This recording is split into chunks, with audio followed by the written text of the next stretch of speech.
prece de encerramento, ela tem que ser do mesmo modo da prece inicial, simples, sincera, espontânea, agradecendo a Deus, a Jesus e aos bons espíritos que, em nome de Jesus, em nome de Deus, vieram ao nosso lar trazer o conforto, trazer a paz, o esclarecimento. Agradecer a Deus pela oportunidade de podermos servir ao plano espiritual, doando um pouco de nós a quem menos tem ainda. Isso ocorre tanto no plano carnal, né? Dá um pouco do que tens a quem tem menos ainda, e no plano espiritual daqueles irmãos que chegam lá desalentados, cabisbaixos. Então eles saem também, recebem essa fluidificação, recebem esses passes espirituais emanados do nosso sentimento, e todos saem enriquecidos, repletos de felicidade, de paz e de amor. Todos nós sabemos que quando terminamos um culto no lar, uma vez feito com toda essa vontade, essa dedicação, não o compromisso semanal, mas sim com o prazer de estarmos ali, servindo alguém, aos nossos entes queridos e a todos que pudermos alcançar com o nosso pensamento. Isso é que efetivamente nos traz a riqueza, a beleza do Evangelho, segundo o Espiritismo, dado por Allan Kardec, e a sugestão que o Cristo sempre nos fez quando implantou o primeiro culto no lar na casa de Simão Pedro. Uma observação que é muito importante a gente ressaltar é que a prática do Evangelho no lar não deve ser transformada em reunião mediúnica. Toda intuição, inspiração que possam ocorrer devem ficar no campo dos comentários gerais no momento oportuno. Se porventura houver um início de manifestação, seja de psicofonia, seja de psicografia, seja intuitiva, ela deve ser cessada imediatamente pelo médium, que tem total poder sobre ele mesmo, permitindo ou não a continuidade da manifestação. Então, basta ele querer e impedir. Trata-se de um culto evangélico no lar e não se deve permitir manifestação, seja ela qual for. Quando isto ocorrer,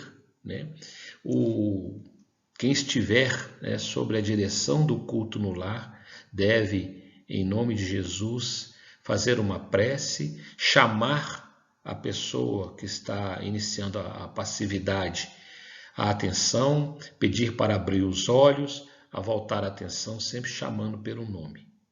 O local da manifestação mediúnica cabe exclusivamente nas casas espíritas, onde existe toda uma preparação para que possa haver a manifestação com segurança para o médium e para o desencarnado que porventura esteja ali naquele momento trazendo a manifestação. Finalizando, convido a todos à reflexão da leitura do livro Jesus no Lar, ditado pelo espírito Neio Lúcio, psicografado por Chico Xavier, capítulo 1, Culto Cristão no Lar. Povoara-se o firmamento de estrelas dentro da noite prateada de luar, quando o Senhor, instalado provisoriamente à casa de Simão Pedro, tomou os sagrados escritos e, como se quisesse imprimir novo rumo à conversação que se fizera improdutiva e menos edificante, falou com bondade.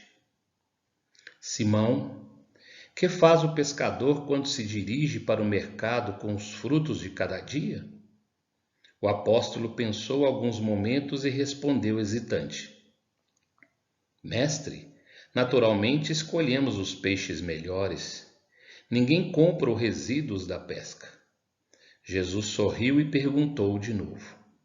E o oleiro, que faz para atender à tarefa que se propõe? Certamente, Senhor, retarguiu o pescador intrigado. Modela o barro, imprimindo-lhe a forma que deseja. O amigo celeste, de olhar compassivo e fulgurante, insistiu. E como procede o carpinteiro para alcançar o trabalho que pretende? O interlocutor, muito simples, informou sem vacilar. Lavrará a madeira, usará o enxó e o serrote, o martelo e o formão. De outro modo, não aperfeiçoará a peça bruta. Calou-se Jesus por alguns instantes e aduziu. Assim também é o lar diante do mundo. O berço doméstico é a primeira escola e o primeiro templo da alma. A casa do homem é legítima exportadora de caracteres para a vida comum. Se o negociante seleciona a mercadoria, se o marceneiro não consegue fazer um barco sem afeiçoar a madeira aos seus propósitos, como esperar uma comunidade segura e tranquila sem que o lar se aperfeiçoe? A paz do mundo começou sobre as telhas a que nos acolhemos. Se não aprendermos a viver em paz entre quatro paredes, como aguardar a harmonia das nações? Se não nos habituarmos a amar o irmão mais próximo, associado à nossa luta de cada dia, como respeitar o eterno Pai que nos parece distante? Jesus relanceou o olhar pela sala modesta, fez pequeno intervalo e continuou. Pedro, acendamos aqui em torno de quantos nos procuram assistência fraterna uma claridade nova. A mesa de tua casa é o lar de teu pão. Nela, recebes do Senhor o alimento para cada dia. Porque não instalar ao redor dela a sementeira da felicidade e da paz na conversação e no pensamento? O Pai, que nos dá o trigo para o celeiro por meio do solo, envia-nos a luz pelo céu. Se a claridade é a expansão dos raios que a constitui, a fartura começa no grão. Em razão disso, o Evangelho não foi iniciado sobre a multidão, mas sim no singelo domicílio dos pastores e dos animais. Simão Pedro fitou no mestre os olhos humildes e lúcidos, e como não encontrasse palavras adequadas para explicar-se, murmurou tímido. Mestre, seja feita como desejas. Então Jesus, convidando os familiares dos apóstolos à palestra edificante e à meditação elevada, desenrolou os escritos de sabedoria e abriu na terra o primeiro culto cristão no lar. Finalizo essa apresentação a vocês com essa linda leitura, recomendando novamente que possamos ler para poder assimilar a riqueza dessas palavras e, mais uma vez, da importância e da necessidade no culto no lar. Que a paz do Cristo esteja conosco. Muito obrigado. Que Deus nos proteja e nos abençoe nesses dias difíceis que estamos vivendo aqui no orbe.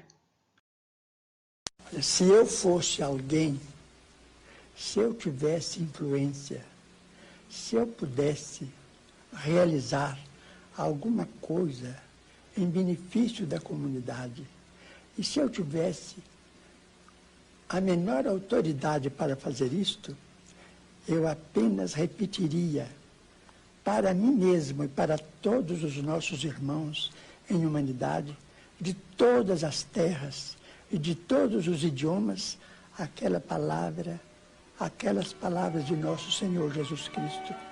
Amai-vos uns aos outros como eu vos amei. Porque amor com esquecimento de si mesmo. Porque amor nada pedindo para si. O amai-vos uns aos outros foi superado pelo amai-vos uns aos outros como eu vos amei.